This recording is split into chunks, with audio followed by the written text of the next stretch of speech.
Là où l'école passe, la pauvreté n'est plus là, dit-il. Mais vous conviendrez avec moi qu'au Tchad, pour entrer à l'école, il faut d'abord ne pas être pauvre. Quelle ironie. Mesdames, Messieurs, on nous répète depuis des décennies que l'école prépare à la vie, mais à force de préparer, elle a oublié de servir le plat.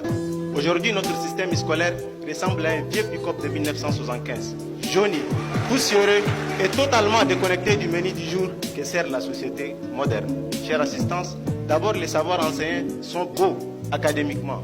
Oui, on nous apprend à résoudre des équations différentielles, mais pas à remplir une déclaration d'impôt, à rédiger un CV efficace ou à comprendre un contrat de travail. Un rapport de l'UNESCO, le même rapport qu'ils l'ont évoqué, révèle que plus de 60% des jeunes diplômés en Afrique centrale ne savent même pas comment chercher un emploi. On sort donc de l'école armée pour une guerre qui n'existe plus. Et puisque nos contradicteurs saisissent le mieux le langage de l'école, alors je vais leur parler en mathématiques et par le biais de la probabilité et statistique. Imaginons que l'école et la vie soient des événements aléatoires supposés corrélés. Si vraiment l'école prépare à la vie, alors la probabilité conditionnelle de réussir dans la vie, sachant qu'on a réussi à l'école, devrait être statistiquement proche de 1.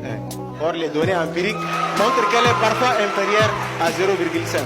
Autrement dit, réussir à l'école n'augmente pas significativement la chance de réussir sa vie. C'est comme deux droites parallèles, elles ne se croisent jamais, même par hasard. Quant à l'insertion professionnelle, eh bien, sur cet angle, l'école a complètement tapé poteau. Au Tchad, le mot chômeur est devenu presque un titre officiel, parfois remplacé par l'expression plus polie, diplômé sans emploi. Alors de quelle vie parlez-vous?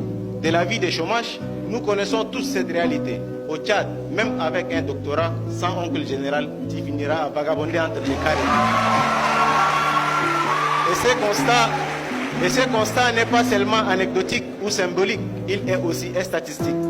Un rapport d'Africa 24 TV publié en 2023 révèle qu'au Tchad, plus de 60% des jeunes diplômés s'initient bien malgré eux au noble art du chômage. Et comme si cela ne suffisait pas, la plateforme Réalité Info.com Tchad rapportait qu'à la FSSH, donc chez nos contradicteurs, plus de 400 médecins, oui, de médecins se sont attroupés non pas pour sauver des vies, mais pour tenter de réanimer la leur, celle d'une intégration à la fonction publique. Mais diantre, qui doit réanimer qui dans ce pays? Le médecin ou le chômage?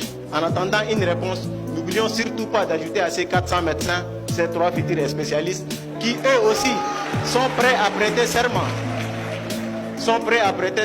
Non seulement d'Hippocrate, mais aussi celui du diplômé sans emploi. Quant à moi, Tidiane Karambe, malgré l'affection que j'ai pour mes débatteurs, je n'ai qu'un seul serment, celui de la vérité. Et la vérité est que l'école nous enseigne tout, sauf comment vivre. Je vous remercie.